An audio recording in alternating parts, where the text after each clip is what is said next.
विनय जी ने कभी भी बेटा बेटी में कोई फर्क नहीं रखा। यही वजह थी कि आज उनकी बेटियों के पास इतनी अच्छी डिग्रियां हैं। बेटा बेटी को एक ही आंख से देखने वाले और दोनों को बराबर मान देने वाले विनय और लक्ष्मी ने अपने तीनों बच्चों पूजा, मिताली और सुधीर में कभी कोई फर्क नहीं रखा। एक समान परवरिश की।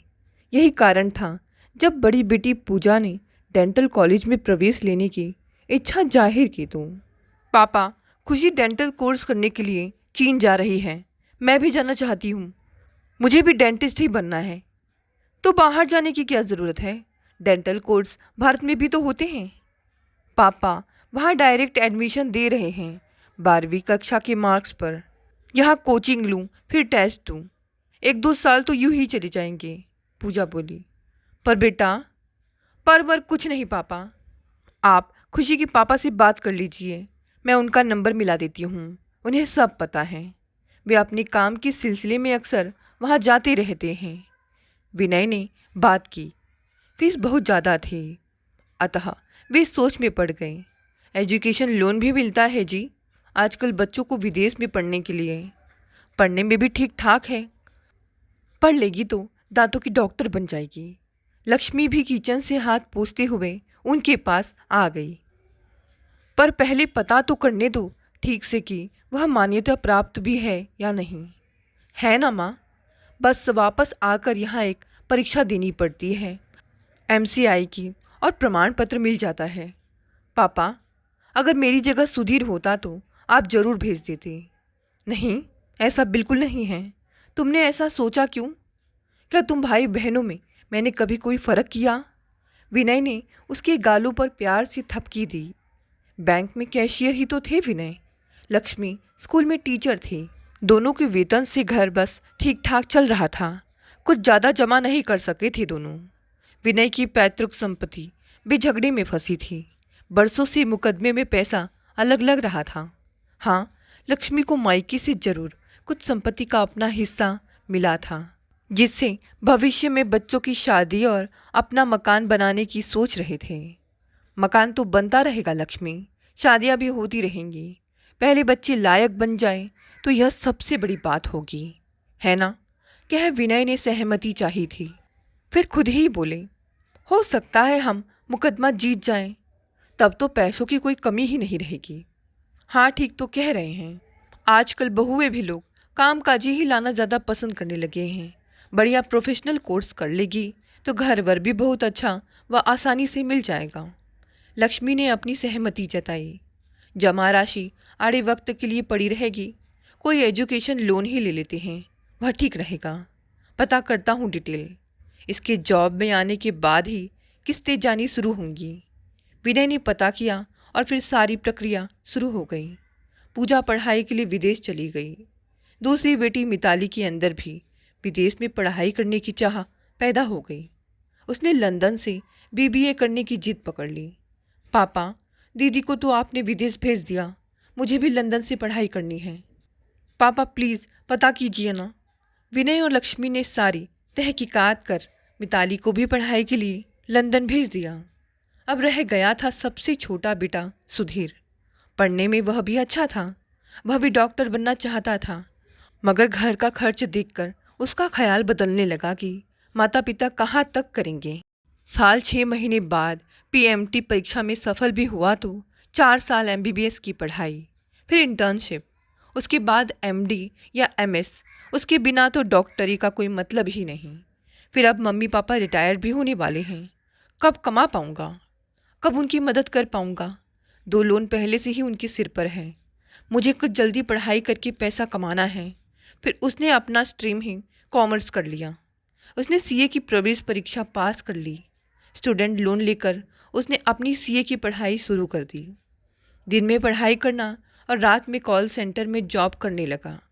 विनय और लक्ष्मी थोड़े परेशान अवश्य थे, पर मन में कहीं यह संतोष था कि बच्चे काबिल बनकर अपने पैरों पर खड़े हो इज्जत और शान की ज़िंदगी जिएंगे। इससे बड़ी और क्या बात होगी उनके लिए। विनय रिटायर्ड होकर किराए के मकान में आ गए थे। और क्या जी, हम नहीं बनवा सके घर तो क्या, बच्चे तो अपना घर बनाकर ठाठ से रहेंगे। एक दिन लक्ष्मी बोली, पूजा का बीडीएस पूरा हो गया। वापस आकर उसने भारत की मान्यता के लिए परीक्षा भी उत्तीर्ण कर ली। इंटर्नशिप के बाद उसे लाइसेंस मिल गया। माँ बाप का सीना गर्व से चौड़ा हो गया। पूजा ने एक पीजी डेंटिस्ट सौरभ को जीवन साथी के रूप में पसंद कर लिया। सौरभ को दहेज नहीं चाहिए था, पर घर वालों को शादी धूमधाम से चाहिए थी। ठीक ही तो है पापा, शादी रोज रोज थोड़े ही होती है। अब ये लोग दहेज तो नहीं ले रहे हैं ना।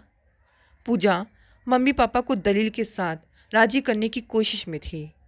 हाँ हाँ हो जाएगा, तो चिंता मत कर, विनय ने उसे तसल्ली देते हुए कहा। जैसे तैसे विनय और लक्ष्मी ने बड़ी बेटी को 5 स्टार होटल से विदा किया। मम्मी पापा, मुझे पढ़ने का शौक़ था सो पढ़ लिया। प्रैक्टिस वगैरह मेरी बस की नहीं। मुझे तो बस घूमना फिरना और मस्ती करनी है। लोन का आप देख लेना। मेरे पास वहाँ बैंक का कोई लेटर वेटर नहीं आना चाहिए, वरना बड़ा बुरा फील होगा मुझे ससुराल में। सौरभ को मैंने लोन के बारे में कुछ नहीं बताया है। तो क्या सौरभ को मालूम है तो काम नहीं करेगी? सुधीर को जब मालूम हुआ तो उसने हैरानगी से पूछा। इस पर पूजा बोली, और क्या कह रहे थे, कुछ करने की ज़रूरत नहीं, बस रानी बनकर रहना, पलकों पर बैठा कर रखेंगे तो देखना। और वह हंसती थी। दीदी, तुम्हें मालूम है ना, मम्मी पापा अब रिटायर्ड हो चुके हैं। हम लोगों के चक्कर में बेचारे मकान तक नहीं बनवा सके। बैंक से स्टूडेंट लोन तो है ही, प्राइवेट लोन अलग से। विदेश की पढ़ाई उन्हें कितनी महंगी पड़ी पता है?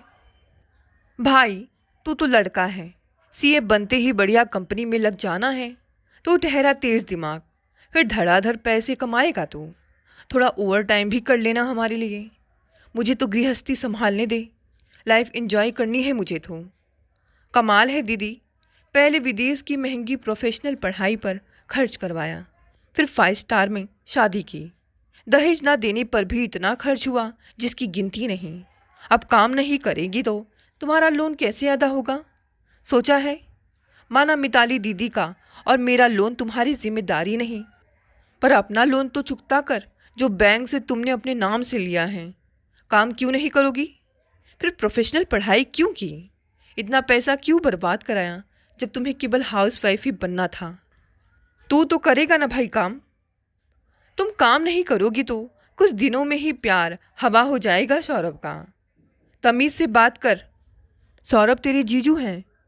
तुम्हारी वजह से मैंने डॉक्टरी की पढ़ाई नहीं की, जबकि मैं बचपन से ही डॉक्टर बनना चाहता था।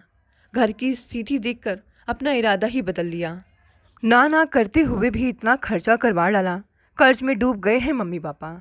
शर्म नहीं आती तुम्हें? कब जिएंगे वे अपने लिए, कभी सोचा है? तू है ना उनका बेटा, करना सेवा सारी उम्र लायक बेटा बनकर।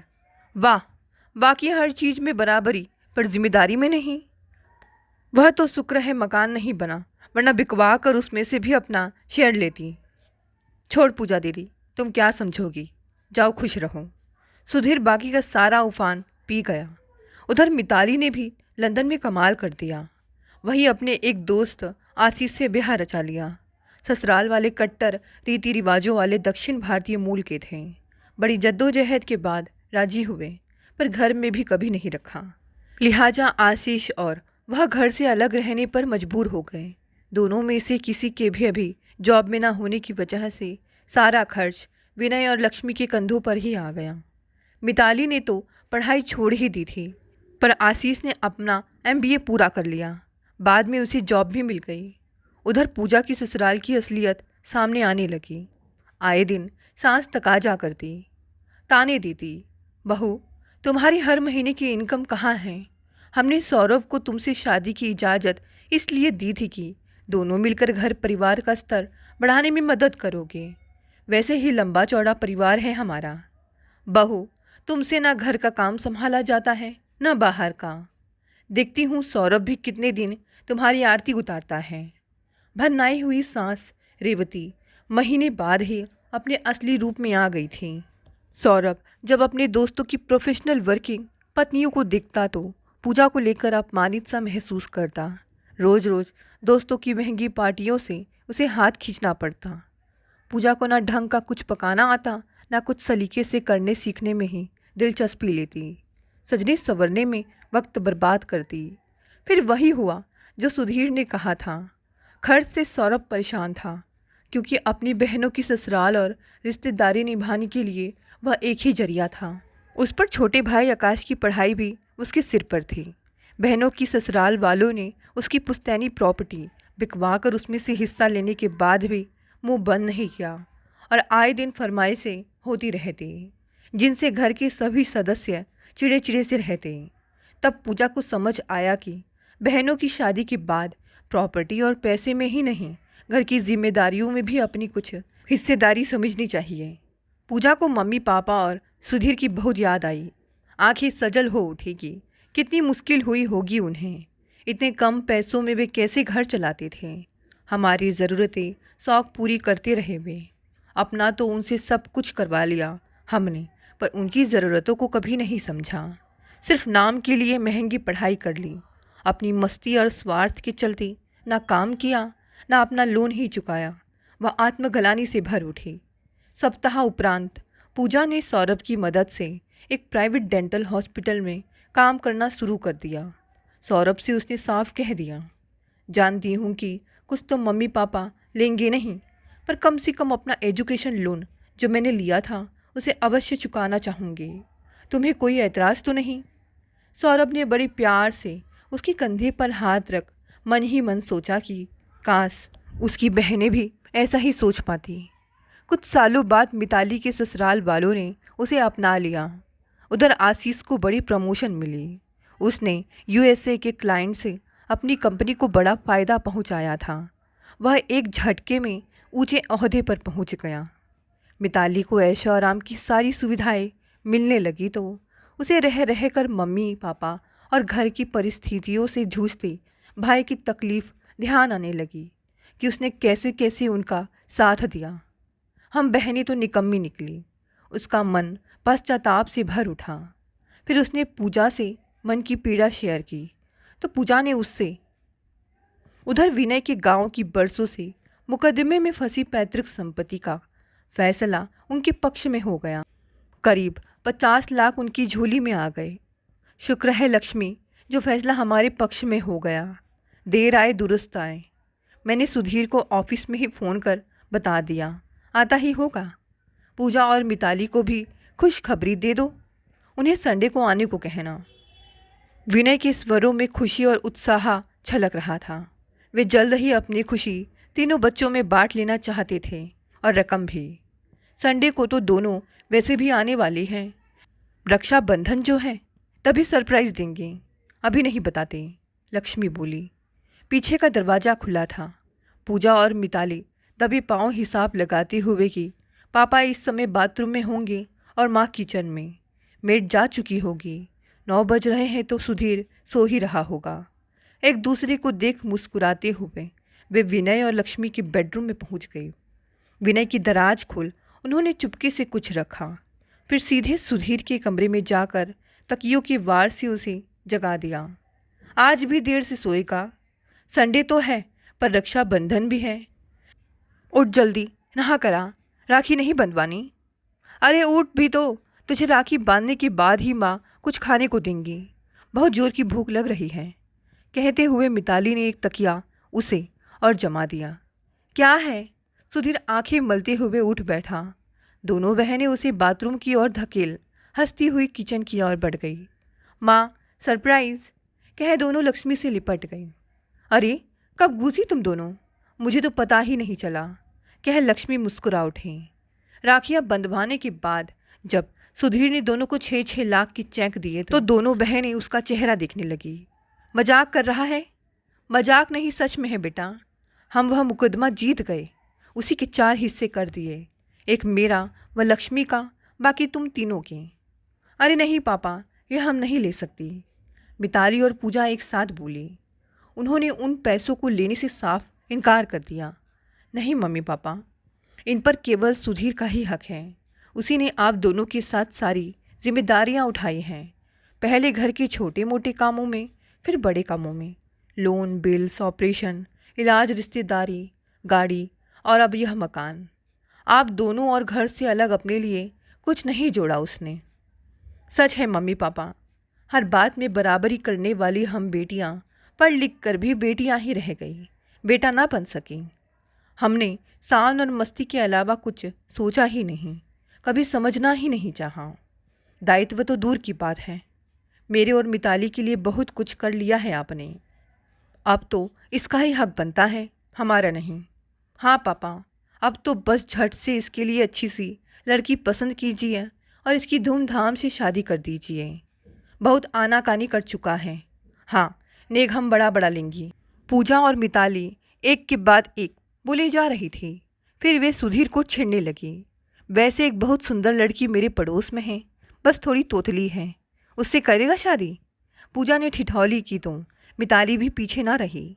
अरे मेरी ननद की देवरानी की छोटी बहन दूध जैसी गोरी चिट्टी है, बस थोड़ी महंगी है, पर उसके बड़े फायदे रहेंगे। एक नज़र किचन में तो दूसरे से वह तुझे निहारेगी। मिताली और पूजा दोनों अगले ही दिन चली गई। घर सूना हो गया। लक्ष्मी, ये मेरी दराज में लिफाफे कैसे रखे हैं? कह उन्होंने एक खोला तो पत्र में लिखावट पूजा की थी। लिफाफे में हजार हजार के नोट रखे थे। वे अचरज से पढ़ने लगे। मम्मी पापा, यह मेरी पहली कमाई का छोटा सा अंश है, आप दोनों के चरणों में। आप इसे मना मत करिएगा। आप दोनों ने मुझे इस काबिल बनाया। मैं कमा कर कम से कम अपना लोन तो खुद उतार सकती थी, पर मैं तो अपने में ही मस्त थी। मैं इतनी स्वार्थी कैसे बन गई? न कभी आप लोगों के लिए कुछ सोचा, न सुधीर के लिए। छोटा था पर हर बात में उससे बराबरी करते हुए उससे घर के कामों में भी फ़ायदा उठाया और अपने बाहर के काम भी उसी से करवाए कि वह लड़का है। सब कुछ उसी पर डालकर हम बहनें मज़े लेती रहीं। सॉरी मम्मी पापा, मैं फिर जल्दी आऊँगी। आपकी डेंटिस्ट बेटी पूजा। दूसरा लिफाफा मिताली का था। लिखा था, माँ और पापा, आपने हमेशा हम तीनों को बराबर का प्यार दिया, हक दिया। बराबर मानते हैं ना, तो सुधीर की ही तरह मुझे भी अपना लोन चुकाने दीजिए। आप दोनों मना नहीं करेंगे।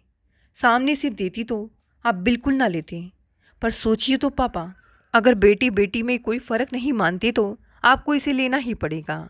आशीष की भी यही इच्छा है। पता नहीं बेटियों को बेटों की तरह माँ बाप पर तो हक है, पर माँ बाप को बेटों की तरह बेटियों पर हक अभी भी समाज में क्यों मान्य नहीं हो पा रहा है। आशीष ऐसा ही सोचता है। आपने अपनी परेशानियों को एक और करके हमारे सपने, हमारी ज़रूरतें पूरी की हैं। हमारा आप पर हक है, ठीक है, पर हमारा फ़र्ज़ भी तो है कुछ, जिसे मैं पहले कभी नहीं समझ पाई। आप दोनों की लाडली बेटी मिताली। पत्र के पीछे लोन अमाउंट का चेक था। बेटियों की चिट्ठियाँ पढ़ रहे विनय और उनके पास खड़ी लक्ष्मी की आंखें सजल हो उठी थी और सीना गर्व से भर उठा। हमें इन्हें वापस करना होगा लक्ष्मी। कितने समझदार बन गए हैं बच्चे। इन्होंने हमारे लिए इतना सोचा, यही बहुत है। अब हमें वैसे भी पैसे की कोई ज़रूरत नहीं रही।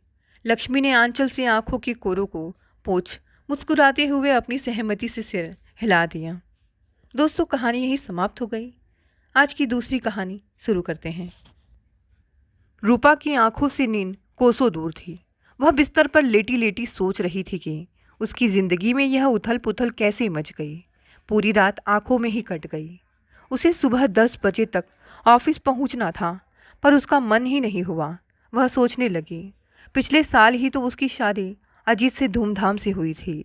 अजीत को वह काफ़ी समय पहले से जानती थी। दोनों कॉलेज में साथ ही पढ़ते थे। अक्सर दोनों के घर के लोग भी मिलते जुलते रहते थे। किसी को भी इस शादी से कोई परेशानी नहीं थी। अतः लव मैरिज बनाम अरेंज मैरिज होने में कोई परेशानी नहीं हुई। शादी के बाद अजीत ने रूपा को बहुत प्यार और सम्मान से रखा। इसीलिए अजीत से शादी करके रूपा स्वयं को बहुत खुशहाल समझ रही थी। समस्या तब उत्पन्न हुई जब उस रात वह फ़ोन आया। फ़ोन अजीत के लिए ही था। कोई महिला थी। उसने रूपा से कहा, प्लीज़ रूपा, फ़ोन अजीत को दो। फ़ोन सुनते ही अजीत बहुत बेचैन हो गए। रूपा ने पूछा तो बोले, मेरी चाची का फ़ोन है, और फिर बिना कुछ कहे सुने तुरंत चले गए। सुबह के 4 बजे लौटे तो बेहद उदास और परेशान थे। रूपा ने उन्हें परेशान देखा तो उस समय कुछ भी पूछना उचित नहीं समझा। सोचा कल आराम से सब पूछ लेगी, पर सुबह घर के कामों में उसे समय नहीं मिला और रात में वह कुछ पूछती उससे पहले ही फिर से उसका फ़ोन आ गया। रूपा की फ़ोन उठाते ही उस महिला ने कहा। रूपा, फ़ोन जल्दी से अजीत को दो। रूपा के बुलाने से पहले ही अजीत ने उसके हाथ से फ़ोन ले लिया। रूपा रसोई से कान लगाकर सुनने लगी। थोड़ी ही देर में अजीत की आवाज़ आई। चिंता मत करो, मैं अभी आता हूँ। और अजीत बिना किसी से कुछ कहे चला गया। अजीत रूपा के बार बार पूछने पर भी ठीक से कुछ नहीं बता पाया। अगली बार जब फ़ोन आने पर अजीत बाहर निकला तो रूपा भी सतर्कता से उसके पीछे पीछे निकल गई। उसने ठान लिया आज सच्चाई जानकर रहेगी। कौन है यह महिला? मुझे भी जानती है। अजीत उसके बारे में कुछ बताना क्यों नहीं चाहते? क्या कुछ गलत हो रहा है? अजीत की गाड़ी एक होटल के सामने रुकी। वह लक-भक दौड़ता हुआ सीढ़ियाँ चढ़ता ऊपर चला गया। रूपा भी उसके पीछे पीछे हो ली। अजीत ने एक कमरे में घुसकर अंदर से दरवाज़ा बंद कर लिया। थोड़ी देर बाद दोनों कहीं बाहर चले गए।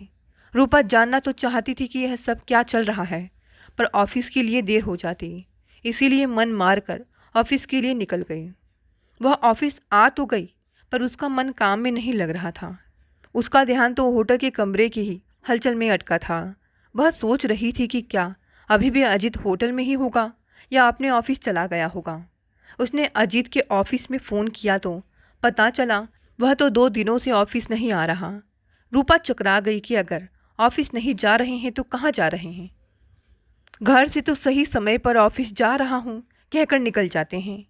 उसने सोचा कुछ तो गड़बड़ है। रूपा का समय काटे नहीं कट रहा था। उसने पक्का मन बना लिया कि जो भी हो आज घर जाकर अजीत से साफ साफ बात करेगी। रात को जब रूपा घर पहुंची तो अजीत की जगह अजीत के हाथ का लिखा नोट मिला। उसमें लिखा था कि ऑफिस के काम से बाहर जा रहा हूँ, चिंता मत करना, 2 दिनों में लौट आऊँगा। कहाँ गए हैं यह भी नहीं लिखा था। रूपा को बहुत गुस्सा आ रहा था। ऑफिस से पता चला अजीत ने ऑफिस से यह कहकर छुट्टी ली थी कि घर में काम है, पर घर में तो कोई काम ही था ही नहीं। एक फ़ोन भी नहीं किया। फ़ोन करके बता सकते थे ना कि कहाँ गए। फिर उसने सोचा फ़ोन तो मैं भी कर सकती हूँ, अतः अजीत को फ़ोन लगाया तो फ़ोन स्विच ऑफ था। अब तो रूपा चिंता और गुस्से से भर गई कि ज़रूर उसी होटल में होंगे अपनी चाची के पास। चाची तो वह हरगिज़ नहीं हो सकती। अगर चाची है तो होटल में क्यों रुकी? घर में भी तो रुक सकती थी। मुझे जानती है तो मुझसे मिलने क्यों नहीं आई? जरूर अजीत की कोई प्रेमिका ही होगी। यह सब सोचते ही रूपा को चक्कर आने लगा कि अब उसका क्या होगा। बार बार रूपा के दिमाग में यही बातें घूमने लगी।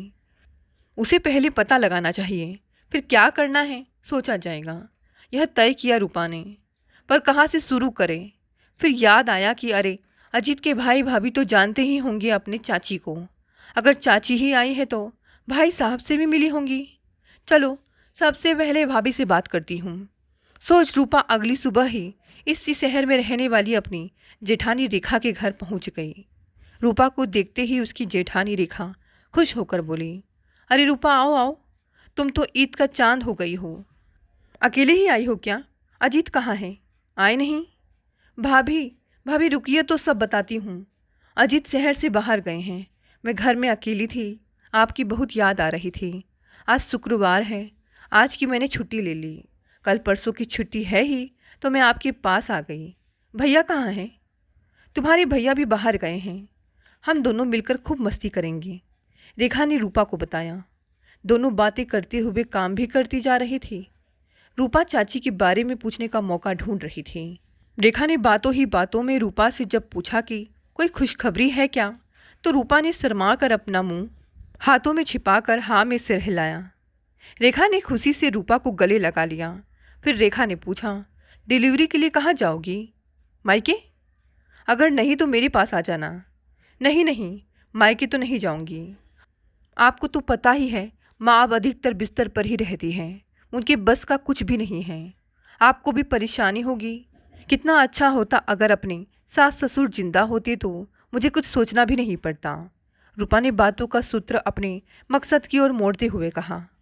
उनकी कमी तो मुझे भी बहुत खलती है, पर क्या करें। दोनों भाई बहुत छोटे थे जब एक दुर्घटना में मम्मी पापा दोनों चल बसे। कैसे कैसे दुख उठाए दोनों भाइयों ने, पर हिम्मत नहीं हारी। और आज देखो दोनों परिवार कितने खुशहाल हैं। क्या कोई दूर पास के रिश्तेदार, चाचा चाची वगैरह भी नहीं हैं जिन्हें डिलीवरी के समय बुला सकें? रूपा ने धड़कते दिल से पूछ ही लिया। नहीं, चाची तो नहीं है, पर हाँ एक नानी थी जो पिछले साल चल बसी थी। रूपा का मकसद पूरा हो गया। उसे जो जानकारी चाहिए थी वह उसे मिल गई। फिर भी कुछ और कुरेदने की गरज से उसने पूछा, कोई दूर पास की बहन भी नहीं है? अगर कोई बहन ही होती तो कितना अच्छा होता ना, है ना? हाँ, दोनों भाइयों को एक बहन की कमी बहुत खलती है। बहन के नाम से ही दोनों की आंखें भीग जाती हैं। रक्षाबंधन के दिन दोनों कहीं चले जाते हैं। कहते हैं सबके हाथों में राखी देखकर मन कैसा कैसा होने लगता है। रूपा को पता लग गया कि अजीत की कोई चाची नहीं है। सीधा सा मतलब है कि अजीत झूठ बोलकर उस महिला से मिलने जाता है।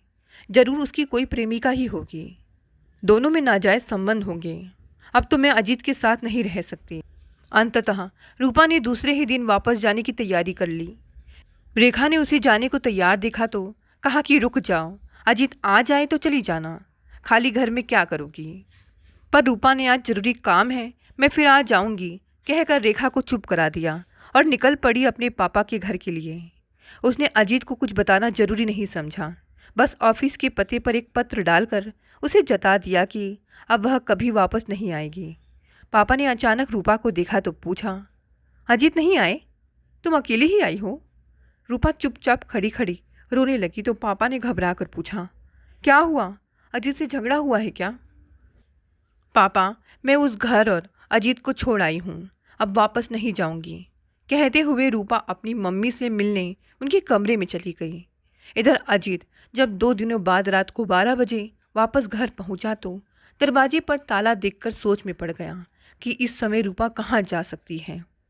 कहीं उसे सब पता तो नहीं चल गया? नहीं नहीं, यह संभव नहीं। जरूर अपने पापा के घर गई होगी, पर बता तो सकती थी। फिर उसने सोचा हो सकता है उसने फ़ोन किया हो। फ़ोन चार्ज ही नहीं था तो मुझसे बात कैसे होगी?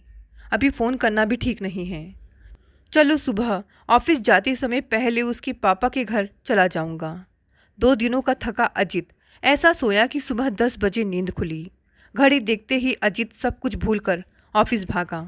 ऑफिस में उसे मिला रूपा का पत्र। पत्र पढ़ते ही उसके पैरों के नीचे से जमीन खिसक गई। वह उल्टे पैरों रूपा के पापा के घर पहुंचा। उसने रूपा को समझाने की कोशिश की, पर वह कुछ नहीं सुनना चाहती थी। लाचार अजीत घर लौट गया। ऐसे ही कुछ दिन बीत गए। एक दिन दोपहर में घर की घंटी बजी तो रूपा ने दरवाज़ा खोला। बाहर एक सुंदर सी महिला खड़ी थी। दरवाज़ा खुलते ही उसने अपना परिचय दिया, मैं अजीत की। अभी उसकी बात पूरी भी नहीं हुई थी कि रूपा भड़क उठी। अच्छा, तो तुम हो वह औरत जिसके लिए अजीत ने मुझे धोखा दिया। तुम्हारी हिम्मत की तो दाद देनी पड़ेगी। यहाँ तक चली आई। बोलो, क्या कहना है? तलाक के कागज़ लाई हो क्या?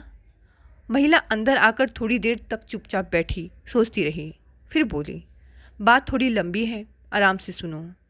मैं दावे से कहती हूँ कि पूरी बात सुनकर तुम्हारा गुस्सा गायब हो जाएगा और तुम अजीत से मिलने दौड़ पड़ोगी। अच्छा, तो कहिए क्या कहानी बनाकर लाई हैं आप? रूपा की बात का बुरा नाम मानकर उसने कहना शुरू किया, मैं अजीत और सुजीत की बड़ी बहन हूँ। उसकी बात काट कर रूपा चिल्लाई, झूठ बोल रही हो तुम। अजीत और सुजीत की कोई बहन नहीं है। होती तो मुझे बताते नहीं, छिपाते क्यों? ना बताने की कोई मजबूरी रही होगी। ऐसी भी क्या मजबूरी की बहन को बहन ना कह सके? होटल में रखा, अपनी पत्नी तक से उसके बारे में छिपाया। रूपा गुस्से से कांपते हुए बोली, लगता है आज बरसों पुराना राज खोलना ही पड़ेगा। सोच वह बोली, मैं, अजीत व सुजीत तीनों सगे भाई बहन हैं। एक दुर्घटना में मम्मी पापा की मृत्यु के बाद हमारा कोई सहारा न था। मैं 15 बरस की थी, सुजीत 5 और अजीत 3 साल का। घर तो अपना था, पर बाकी खर्चों के लिए मुझे नौकरी करनी ही थी। नौकरी तो क्या मिलती, पेट की भूख ने मुझे बदल दिया। फिर एक सेठ जी की निगाहें मेरी सुंदरता पर पड़ी और उन्होंने मुझे एक अलग घर में रख दिया। बदले में उन्होंने मेरा और परिवार का पूरा खर्च भी उठाया, पर इस शर्त पर कि मैं अपने भाइयों से कभी नहीं मिलूंगी, बस उनकी बनकर रहूंगी। मैंने उनकी शर्तें मान ली और उन्होंने मेरे भाइयों को पढ़ा लिखा कर नौकरी भी दिलवाई। आज उनका समाज में एक नाम है तो उन्हीं के कारण। ठीक है, पर मैं कैसे मान लूं कि आप सही बोल रही हैं? रूपा ने पूछा। तब उस महिला ने अपने पर्स से एक फ़ोटो निकाल कर दिखाया। शक की कोई गुंजाइश ही नहीं थी। फिर भी रूपा ने पूछा, जब अब तक सामने नहीं आई, अपने भाइयों से दूर रही, तो अब क्यों हमारी ज़िंदगी में आग लगाने आ गई? ठीक कहती हो तुम, आग ही तो लगा दी है मैंने तुम सबकी ज़िंदगी में। विश्वास करो, मैं तो यूं ही गुमनाम मर जाना चाहती थी, पर सेठ जी नहीं माने। जब डॉक्टर ने उनसे साफ साफ बता दिया कि अब वे महीना 2 महीनों के ही मेहमान हैं, तो उन्हें मेरी चिंता हुई। अब घर तो वे नहीं ले जा सकते थे, इसीलिए अजीत व सुजीत को बुलाकर सारी बात बताई और मुझे अपने साथ ले जाने के लिए कहा, क्योंकि मरने से पहले वे मेरी सारी जिम्मेदारी भाइयों को सौंप कर निश्चिंत हो जाना चाहते थे। मैंने तो मना किया था, पर वे नहीं माने, क्योंकि मैं कैंसर की लास्ट स्टेज पर हूँ। मुझे देखभाल की ज़रूरत है। वैसे वे एक बड़ी धनराशि मेरे नाम छोड़ गए हैं। तुम्हें कुछ नहीं करना पड़ेगा, तुम्हें परेशानी नहीं हो, इसीलिए तो मैं घर में भी नहीं आई। मैं वादा करती हूँ कि अपनी परछाई तक तुम लोगों पर नहीं पड़ने दूंगी। बस तुम अपने घर चली जाओ। पूरी बात सुनकर रूपा ने उठकर अपनी ननद शीला के पैर छुए और कहा, अगर अजीत पहले ही सब सच सच बता देते तो बात इतनी बढ़ती ही नहीं। खैर, अब आप वही करेंगी जो मैं कहूँगी। और फिर अपनी जेठानी को फ़ोन कर अपने पापा के घर बुला लिया। दोनों मिलकर कुछ कार्यक्रम बना अपने अपने घर चली गई। रूपा को वापस आया देखकर अजीत बहुत खुश हुआ। उसने अपनी भाभी को रूपा को वापस घर लाने के लिए धन्यवाद भी दिया, मगर उसे क्या मालूम कि रूपा अपनी मर्जी से घर आई है। 2 दिनों बाद ही राखी थी। रूपा ने अजीत को आधे दिनों की छुट्टी लेकर लंच में घर आने को कहा। अपने जेठ और जेठानी को भी खाने पर घर बुलाया। बाजार से सुंदर राखियां खरीदी और थाली सजाकर सबका इंतजार करने लगी। अजीत और सुजीत एक साथ ही घर पहुंचे, जबकि रेखा सुबह ही घर आ गई थी। अजीत और सुजीत अंदर घुसते ही हैरान हो गए। घर अच्छी तरह से सजा हुआ था। टेबल पर एक थाली में राखियां देखकर उन दोनों ने एक दूसरे को देखा। फिर रूपा से पूछा, क्या है यह सब? आप लोग राखी के दिन हमेशा उदास हो जाते थे ना, हमने आपकी उदासी दूर करने के लिए एक ननद बना ली है। आइए दीदी, अपने भाइयों को राखी बांधिए। अंदर से अपनी बहन को आता देखकर दोनों भाई एकदम से घबरा गए। जब रूपा और रेखा ने उनसे कहा, आप क्या समझते थे हमें पता नहीं लगेगा? हम आपसे बहुत नाराज़ हैं, हमें बताया क्यों नहीं? हमें पराया समझते रहे आप दोनों। अपना घर होते हुए भी अपनी बहन को होटल में रखा।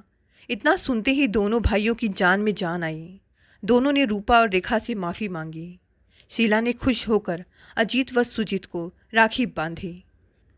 रूपा और शीला ने कहा, बहनों को राखी बांधने पर कुछ देना भी पड़ता है, याद है कि नहीं? अजीत व सुजीत दोनों अपनी जेब टटोलने लगे तो शीला दीदी ने दोनों के हाथ पकड़कर अपने माथे से लगाकर रूंधे गले से कहा, आज तो मुझे इस जीवन का अमूल्य उपहार मिल गया है। अब मुझे किसी भी चीज़ की ज़रूरत नहीं।